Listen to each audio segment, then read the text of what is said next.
Will Normie Osborn, the son of Harry Osborn, set a new course as a superhero, or will he fall to the Osborn family curse of villainy? Well, let's hop into the pages of Red Goblin issue number 1 and find out together, shall we? Alrighty then, as we jump into the comic, the book does a good job getting us up to speed on a lot of the stuff that's been happening around the peripheral Spider-Man books. Normie talks about being the grandson of the famous Green Goblin, Norman Osborn, and because of that, how his entire young life always seemed to be trapped in the web that was Spider-Man because of his family. We are also reminded that Normie had briefly formed a friendship with Dylan Brock, son of Eddie Brock and the current Venom over in that book. It was Dylan who actually gave Normie a symbiote of his own. A red one that he named Rascal, which is honestly the perfect name because it sounds like something that a kid would pick, but also something that sounds cool enough and marketable enough on its own. Also, hey, remember Dylan and Normie used to be the same age when Dylan debuted in the book, but then in between series he got aged up like 5 whole years and now he's a teenager? While Normie was created in 85 and hasn't aged past the age of 10, I digress. Normie barely has his symbiote for that long when he decides to hit the streets and start acting like a superhero, because I mean, really, that is something a kid would do now. This is also technically the second time Normie has had a red symbiote. Before, when Norman had taken the Carnage suit and used it to become the original Red Goblin, he had actually deputized his grandson as Goblin Child. Which, honestly, I'm not gonna lie, I had a total Bernstein Bears moment there for a second, because I actually did think Normie was the original Red Goblin, only to realize later, wait, no he wasn't. It's while out trying to keep the peace on the streets that Normie ends up coming face to face with the embodiment of one of his family's old sins coming back to haunt them. I'm of course talking about the Goblin Nation gang. A group of criminal punks who revere the Green Goblin so much that they've decided to co-opt his image. The Nation itself has actually had several different leaders over the years, including Norman himself, who had dubbed himself the Goblin King just for extra pomp and circumstance. Now, how is Normie as a crime fighter? Honestly, not good. It's obvious that he's a child under there and doesn't have much experience. Here's the thing too, Normie has actually refused to fully bond with Rascal like Venom and Dylan have, meaning that they're totally not in sync, and once the going gets rough enough, Rascal actually takes full control and beats all the Goblin Nation gangsters near to death. Which, understandably, Normie is not cool with. He wants to be a hero, and he knows that heroes don't kill. As we also discover, Rascal is one of the newer, younger symbiotes, and because of that, he has a lot of quirks that his older counterparts don't, like, for one, a love of sugar and candy. Rascal is so inexperienced, in fact, he has no idea about Null, the planet of the symbiotes, codexes, or any of the other regular stuff he should. But don't worry though, all the same symbiote weaknesses still apply to him. Fire, sound, electricity, you name it. He gets beat up so bad just dealing with a couple gangsters that Normie ends up completely passing out. It's while he's asleep though we actually see a flashback to the night wherein Norman and his mother Liz told him that his father Harry was dead. Though in a move that is very clearly eating away at Normie, they don't actually tell him the full story of how his father died, only that he died an honorable death as a good man, whatever that means to him. Now, Alex Packnadel, the writer on this one, actually makes a weird choice in my mind when it comes to actually writing Normie, because sometimes he actually sounds like an age-appropriate child. He uses words like Goblin Mode and S-tier. We find out that he loves Gundams, and in fact, he actually built them with Harry before his death, but then he has his internal monologue where he actually sounds way more like an adult and uses words and phrases that he probably shouldn't. Again, I don't know if this is supposed to be Normie looking back on his life as an adult with new added perspective. It's just kind of jarring for me. Now, when Normie actually does come to after the fight, it seems that Rascal had actually robbed an entire candy shop while in charge of their controlled body. Luckily, being an Osborn, Norman is just able to use his vast wealth and connections to buy the silence of the store owner. Ah, money, the truest superpower there ever was. It's also here too, the story ends up getting really interesting. Normie is of course hiding from the rest of his family that he has a symbiote. Norman is also trying to be a lot more patient with the kid and a lot more receptive to his emotions and feelings, because if you've been reading the Gold Goblin book, you'll know that Norman has been going out of his way to try and make up for past sins as the Green Goblin. This is why when Normie says that maybe he's not acting out and maybe this is just him acting on the old Osborn family curse, Norman understandably,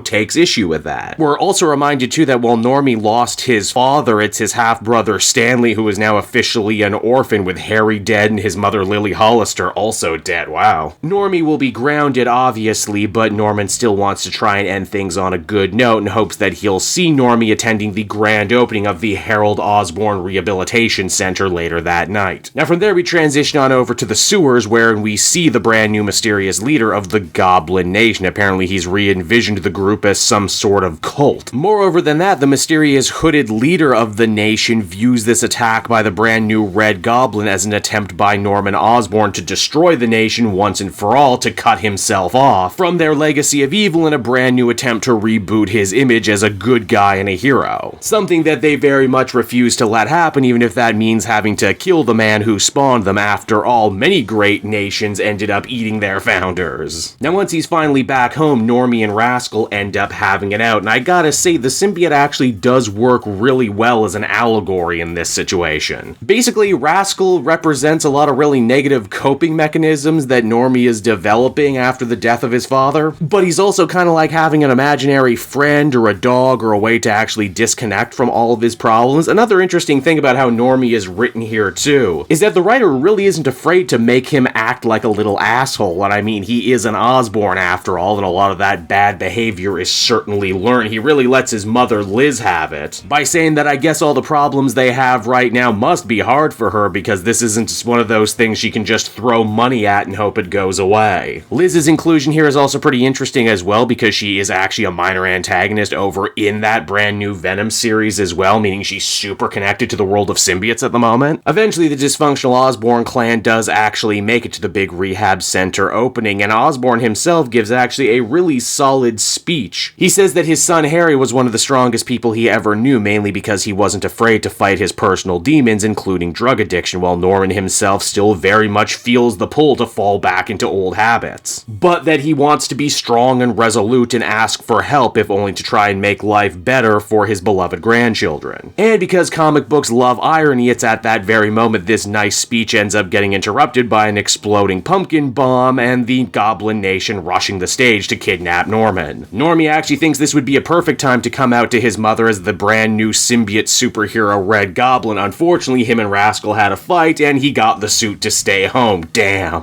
Normie's ego continues to be bruised too, because while his grandfather is able to put up a valiant effort against the Goblin Nation gangsters, Normie himself gets grabbed and used as a bargaining chip against his grandpa. Norman ends up getting himself knocked out in an attempt to save Normie, and is ultimately dragged down deep into the sewers to meet the mysterious new leader of the Goblin Nation, who is ultimately revealed to be a previous leader of the Goblin Nation. I'm of course talking about Phil Urich, one of the former Hobgoblins, a former heroic version of the Green Goblin, and current zombie, who is naturally out for revenge on Norman because, well, he killed him the last time he was the Green Goblin. Oops. And so that was Red Goblin issue number 1, everybody, and I gotta say I was pleasantly surprised by this issue. I didn't know what to expect going in, but overall I gotta say I enjoy what's being laid down here. There's some really interesting ideas to chew on, and should the series develop, I think this one could actually end up being one hell of a title. I actually think I enjoyed this story a lot more having read Cantwell's Gold Goblin, because that book also really dug into the family dysfunction that is the Osborn clan, and this new book picks up on ideas from that series as well as several other hanging plot threads and really ends up running with them. The idea of a kid hero, kid anti-hero in Normie is actually a pretty ballsy idea, and one that actually manages to differentiate itself quite well from the young person Venom book that's also going on currently. I think the best thing they do with Normie as a character is they don't make you like him right away, right out of the box. He has a lot of bad habits, a lot of stuff he's trying to overcome, some of which is his attitude, a lot of which is not his own fault, and I think there's definitely some good potential for stories there. My only real problem, as I mentioned, is the whole internal monologue versus external monologue, but that's definitely something they could iron out as time goes on. Overall, I'd give this one a 7.5 out of 10. I was pleasantly surprised. Hey there everyone, Cape Joel again, and I want to thank you so much for watching to the end of the video. As always, if you liked what you see, be sure to like, subscribe, comment. It really helps drive engagement and helps me out too. Also, if you are a patron, which you can become for as little as $1 a month, you will get exclusive content that no one else can ever see, and you'll get to see the Comic Multiverse podcast before anyone else too. You can check out all this and more down in the description. And until next time everyone, this has been Cape Joel, and I'll see you all next time. Cheers.